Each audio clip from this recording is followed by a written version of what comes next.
As directed দিচ্ছি, do as directed.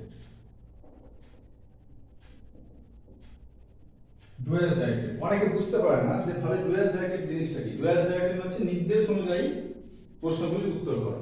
হয়তো কোনো 1 নম্বরে কোশ্চেন থাকলো, যেরকম থাকলো he is too weak to walk, হলো he is too weak to walk.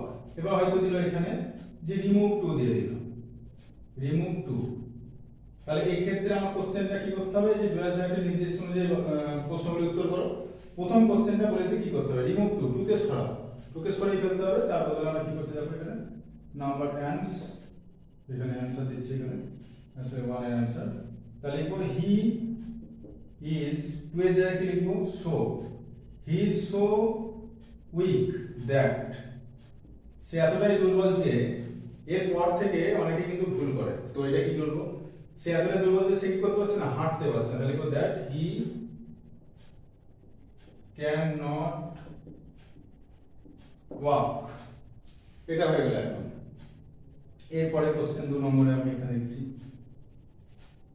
এখানে হয়তো লিখলাম we have free access, access dash him. এখানে বললে একটা প্রিপোজিশন বসাতে, হয়তো বললে অ্যাপ্রোপ্রিয়েট প্রিপোজিশন বসাতে। তাহলে আমরা ওই কি লিখবো এখানে, উই হ্যাভ ফ্রি অ্যাক্সেস, অ্যাক্সেসের সঙ্গে সবসময় কি বসে, টু বসে। তাহলে এখানে লিখবো to, we have free access to him, হলো। আচ্ছা, ডু অ্যাজ ডাইরেক্টেড অনেক কিছুই হতে পারে, সেটা ন্যারেশন হতে পারে, ভয়েস হতে পারে, জয়েনও হতে পারে, এরকম হতে পারে। নাম্বার 3 এ আমরা এখানে ন্যারেশন দিচ্ছি, লেখা থাকলো হি সেড টু মি, তোমাদের অপর শুনতে, হোয়াট ইজ ইয়োর নেম।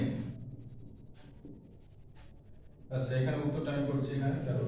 তাহলে এটা হচ্ছে লিখেছে he said to me, he said to me what is your name, সে আমাকে বলেছে হোয়াট ইজ ইয়োর নেম, তোমার নাম কি।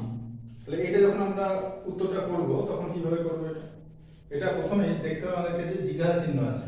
জিজ্ঞাসা চিহ্নের ক্ষেত্রে যখন করব তখন এই সেন্টার থাকবে না, কি লিখবো এখানে, আস্কড বসাতে হবে, he asked, S K, he asked. আর যে টুটা এটা কিন্তু দেওয়ার দরকার নেই, লিখতে হবে মি, হি আস্কড মি।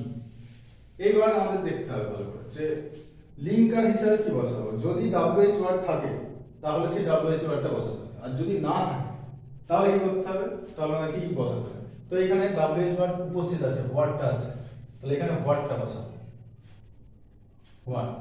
তাহলে এবার একবার বাংলায় করে নেবো, তাহলে আমাদের সুবিধা হবে।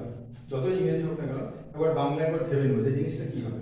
যে হি সেড টু মি, সে আমাকে বলেছিল হোয়াট ইজ ইয়োর নেম, তোমার নাম কি। অন্য কাউকে বলতে গেলে কথাটা কি হয়, তাহলে অন্য কাউকে বলতে গেলে যদি আমরা ভেবে নিই যে সে আমাকে বলেছিল আমার নাম কি, তাহলে এখানে লিখবো আমার।